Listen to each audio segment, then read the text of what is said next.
নাম জানি কি বলছিল? আমার নাম শাহরাজ। আমার নাম কিন্তু ডেজি খান। আচ্ছা রাখি এই তুমি ডালান দাও। আপনি ডালান ভাই দাও। আমি ডালা তো দিবি না এত ডালান না, হালকা ডালান। না না হালকা দিচ্ছি ডালান। দিচ্ছি আমি সবাই দিচ্ছি আপনি ডালা তো দিতে হবে। হ্যাঁ।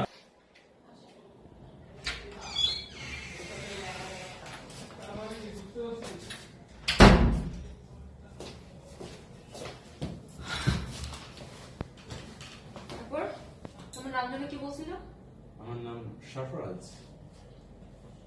আমার নাম ডেজি খান। আজকের পর থেকে তোমার নামের শেষে হবে খান, সরফরাজ খান। ওকে? আমার কি বংশ চেঞ্জ করতে হবে? আমি তো আসলে খান না, আমার বংশ তো খান না।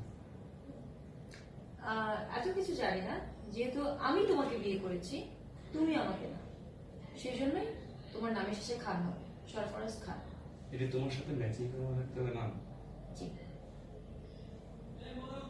ডায়লগ করে দেন ভাইয়া। আরে বলেছে চলো। না এদিকে তো পজিশন হয়েছে আমার। এই দেখেন হ্যাঁ তাই এই বলা নিচে।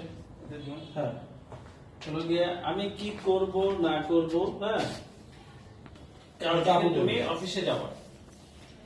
হ্যাঁ আচ্ছা ঠিক আছে, তুমি মাথা থেকে ঘুমটা খুললা কেন? ঘুমটা দিয়ে রাখতে হবে তোমার জন্য। হাত ধুতে যাবো, এর মধ্যে ফোন আসবে। আচ্ছা দাঁড়াও, আমার একটা ফোন আসছে। হ্যাঁ তুমি বসো। বলে আমি চলে হ্যাঁ যাচ্ছি। তুমি বসো, আমার একটা ফোন আসছে। হ্যাঁ বাবা কোথায়? এই যে বেরোবে একটু মধ্যে। তুমি বলে একলা। হ্যাঁ কি করলাম? থাক, ঠিক হয়ে যাবে। রোল শুরুটা যেন কি কালকে থেকে তো? শোনো, আমি যা করবো হ্যাঁ, আমার কোনো okay. কৈফিয়ত চাইতে পারবো না। ওকে। শোন ভাই, হ্যাঁ বেরোনটা ভালো লাগতেছে না। হ্যাঁ বেরোনটা ভালো লাগতেছে না, ওনাকে